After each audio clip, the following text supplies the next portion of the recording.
No one is above criticism, and I would never tell you to not hold your elected officials accountable, but this is bullshit. And I'm gonna tell you why it's bullshit. Right now, AOC is under fire. Why is she under fire? Essentially, there was a bill, the Department of Defense Appropriations Act of 2025. That bill was gonna fund more money for Israel. AOC voted against that bill. I know right now you're asking me, so then what the fuck is the problem? She voted against funding more money for Israel.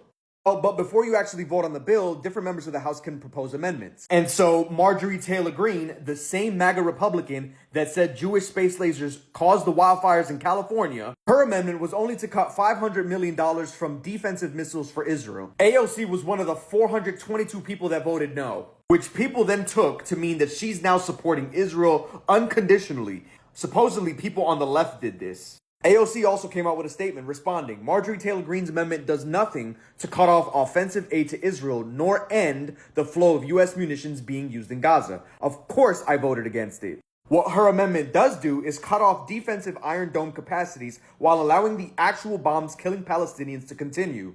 I have long stated that I do not believe that adding to the death count of innocent victims to this war is constructive to its end. I remain focused on cutting the flow of U.S. munitions that are being used to perpetuate the genocide in Gaza.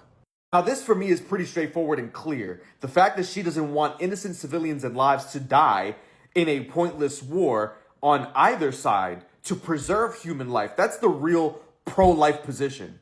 And at the same time, I can make space for people who disagree with this and want to be critical of her position on this. But if you're going to be critical about the amendment that was not even passed, because it died 422-6, talk about the fact that she actually voted no on the full bill, which was going to give both offensive and defensive military equipment to Israel. Her voting record and her voting on principle has been consistent. That's why I'm convinced that whoever did this isn't really part of the real left. The real left hasn't forgotten that our girl hasn't gotten a dime from AIPAC.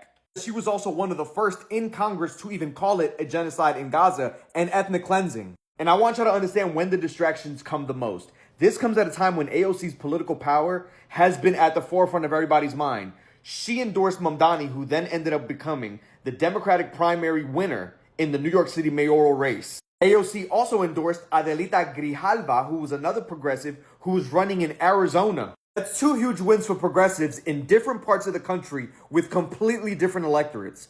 They're understanding that she has a lot of fucking power, and particularly her endorsements and her influence. So the way that they deter her is by sowing division amongst the people that she has influence over, which are people that she's built trust with and community with. Don't fall for the motherfucking okie doke.